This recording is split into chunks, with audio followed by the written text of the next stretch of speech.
ನಮ್ಮ ರಾಜ್ಯದ ಮುಖ್ಯಮಂತ್ರಿಗಳಾದ ಸನ್ಮಾನ್ಯ ಶ್ರೀ ಸಿದ್ದರಾಮಯ್ಯನವರು ನಮ್ಮ ರಾಜ್ಯದ ಉಪಮುಖ್ಯಮಂತ್ರಿಗಳಾದ ಡಿ.ಕೆ. ಶಿವಕುಮಾರ್ ಅವರ ಮಧ್ಯೆ ಇರುವಂತಹ ಗೊಂದಲಗಳು, ಟೀಕೆಗಳು, ಅನುಮಾನಗಳು, ಫೇಕ್ ನ್ಯೂಸ್, ಊಹಾಪೋಹಗಳು ಇವೆಲ್ಲದರ ಕುರಿತಾಗಿ ಅವರು ತಮ್ಮ ಅಫಿಷಿಯಲ್ ಫೇಸ್ಬುಕ್ ಖಾತೆಯಲ್ಲಿ ಜನರ ಜೊತೆ ಸಾಮಾಜಿಕ ಮಾಧ್ಯಮದಲ್ಲಿ ಹಂಚಿಕೊಂಡಿದ್ದಾರೆ.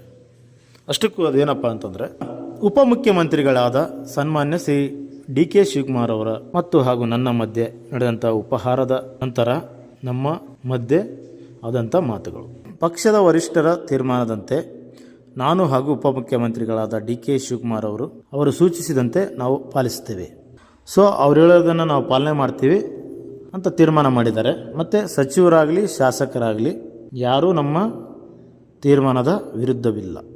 ಅಧಿವೇಶನ ಇರೋದರಿಂದ ಇಬ್ಬರಿಗೂ ಇರುವಂಥ ಗೊಂದಲಗಳ ಬಗ್ಗೆ ತಿಳಿಗೊಳಿಸುವಂತೆ ಹೈಕಮಾಂಡ್ ಅವರು ತಿಳಿಸಿದ್ದಾರಂತ. ಈಗಲೂ ಯಾವುದೇ ಥರ ಗೊಂದಲ ಇಲ್ಲ, ನಾಳೆ ಕೂಡ ಯಾವ ಗೊಂದಲವೂ ಇರುವುದಿಲ್ಲ. ನಮ್ಮಿಬ್ಬರ ನಡುವಿರೋಂಥ ಒಪ್ಪಂದದ ಬಗ್ಗೆ ಹೈಕಮಾಂಡ್ಗೆ ಮಾಹಿತಿ ಕೊಡಲಾಗುವುದು. ಆದರೆ ಇಲ್ಲಿ ಅವರು ಹೇಳ್ತಾರೆ, ಗೊಂದಲ ಸೃಷ್ಟಿಯಾಗಿರೋದು ಕೆಲವು ಮಾಧ್ಯಮಗಳಿಂದ ಹಾಗೂ ಕೆಲವೊಂದು ಸಾಮಾಜಿಕ ಮಾಧ್ಯಮಗಳಿಂದ. ಕೆಲವೊಂದು ಫೇಕ್ ನ್ಯೂಸ್ ಆಗ್ತಾ ಇದ್ದಾವೆ, ಮತ್ತು ಫಿಟ್ಟಿಂಗ್ ಇಡ್ತಾ ಇದ್ದಾರೆ, ಊಹಾಪೋಹಗಳು ಎಬ್ಬಿಸ್ತಾ ಇದ್ದಾರೆ ಇಬ್ಬರ ಮಧ್ಯೆ, ಅದರಿಂದ ಗೊಂದಲ ಆಗಿದೆ ಅಂತ ಅವರು ಹೇಳ್ತಾ ಇದ್ದಾರೆ. ಕೆಲವು ಶಾಸಕರು ಮತ್ತು ಸಚಿವ ಸಂಪುಟ ಮತ್ತು ಪುನರ್ ನಿರ್ಮಾಣಕ್ಕೆ ಸಂಬಂಧಿಸಿದಂತೆ ದೆಹಲಿಗೆ ಭೇಟಿ ನೀಡಿರ್ಬೋದು. ಹಾಗೆಂದ ಮಾತ್ರಕ್ಕೆ ಅದಕ್ಕೆ ಬೇರೆ ಅರ್ಥ ಪಡುವಂಥ ಅಗತ್ಯವಿಲ್ಲ. ಕೆಲವರು ಯಾವ ಕಾರಣಕ್ಕೆ ನಾವು ಹೋಗಿದ್ದೀವಿ ಅಂತ ಅವರು ತಿಳಿಸಿದಾರಂತೆ, ಅದು ಅವ್ರಿಗೆ ಗೊತ್ತಿದೆ ಅಂತಲೇ ಹೇಳ್ತಾ ಇದ್ದಾರೆ. ಅದನ್ನು ಬಿಡಿಸಿ ಹೇಳಿಲ್ಲ ಯಾವ ಕಾರಣ ಅಂತ.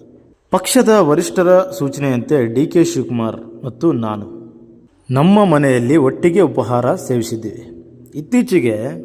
ಇತ್ತೀಚಿನ ದಿನಗಳಲ್ಲಿ ಅನಗತ್ಯವಾಗಿ ಕೆಲವು ಗೊಂದಲಗಳು ನಿರ್ಮಾಣ ಆಗಿದ್ದಾವಂತೆ. ನಾವು ಇದರ ಬಗ್ಗೆ ಮಾತನಾಡಿದ್ದೇವೆ. 2028ರ ಚುನಾವಣೆ ಹಾಗೂ ಸ್ಥಳೀಯ ಸಂಸ್ಥೆಗಳಾದ ಕಾರ್ಪೊರೇಷನ್ ತಾಲೂಕು 2028ರ ಕಾರ್ಪೊರೇಷನ್ ತಾಲೂಕು ಹಾಗೂ ಜಿಲ್ಲಾ ಹಾಗೂ ಗ್ರಾಮ ಪಂಚಾಯಿತಿಯ ಚುನಾವಣೆಗಳು ಬಹಳ ಮುಖ್ಯವಾದದ್ದು ಅಂತ ಅವರು ಹೇಳ್ತಾ ಇದ್ದಾರೆ. 2028ಕ್ಕೆ ಕಾಂಗ್ರೆಸ್ನ ಮತ್ತೆ ಅಧಿಕಾರಕ್ಕೆ ತರಬೇಕಂತೂ ಅವರು ತೀರ್ಮಾನ ಮಾಡಿದ್ದಾರಂತೆ. ಇನ್ನು 2023ರ ವಿಧಾನಸಭಾ ಚುನಾವಣೆಯಂತೆ ಮತ್ತೆ ಕೆಲಸ ಮಾಡಬೇಕಂತ ಅವರು ಡಿಸೈಡ್ ಮಾಡಿದಾರಂತೆ, ತೀರ್ಮಾನ ಮಾಡಿದಾರಂತೆ. ಮತ್ತು ಕೆಲಸನೂ ಮಾಡ್ತೀವಿ, ಒಟ್ಟಿಗೇನೂ ಸಾಗುವಂಥ ತೀರ್ಮಾನ ಮಾಡ್ತಾ ಇದ್ದೀವಿ ಅಂತ ಅವರು ಹೇಳ್ತಾ ಇದ್ದಾರೆ. ಮತ್ತು ನಮ್ಮ ಮಧ್ಯೆ ಯಾವುದೇ ಥರವಾದ ಭಿನ್ನಾಭಿಪ್ರಾಯಗಳಿಲ್ಲ ಅಂತಲೂ ಹೇಳ್ತಾ ಇದ್ದಾರೆ.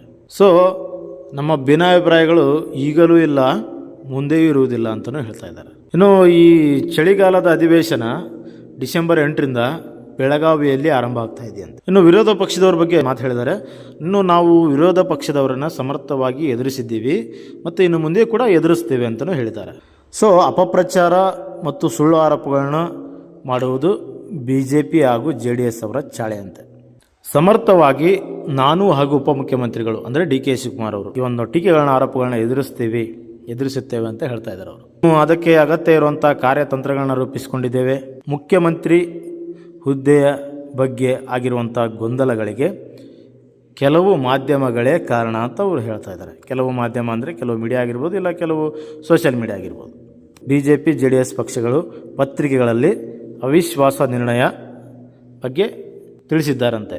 ಮತ್ತು ಸಿದ್ದರಾಮಯ್ಯನವರು ಹೇಳ್ತಾರೆ, ಇದು ಅಸಂಬದ್ಧವಾಗಿದ್ದು ಮತ್ತು ನಾವು 142 ಜನ ಇದ್ದು, ಇನ್ನು BJPಯವರು 64 ಜನ ಮಾತ್ರ, JDS 18 ಜನ ಇದ್ದಾರೆ, ಇನ್ನು ಅವರಿಬ್ಬರು ಸೇರಿ 82 ಜನ ಆಗ್ತಾರೆ ಅಂತಲೂ ಹೇಳಿದ್ದಾರೆ.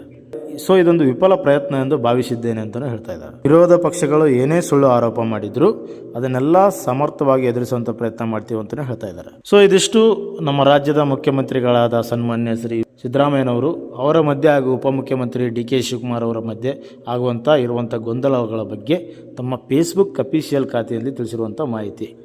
ಸೊ ಇದರ ಬಗ್ಗೆ ನಿಮ್ಮೆಲ್ಲ ಅಭಿಪ್ರಾಯ ತಿಳಿಸ್ಬೋದು. ನಮಸ್ಕಾರ.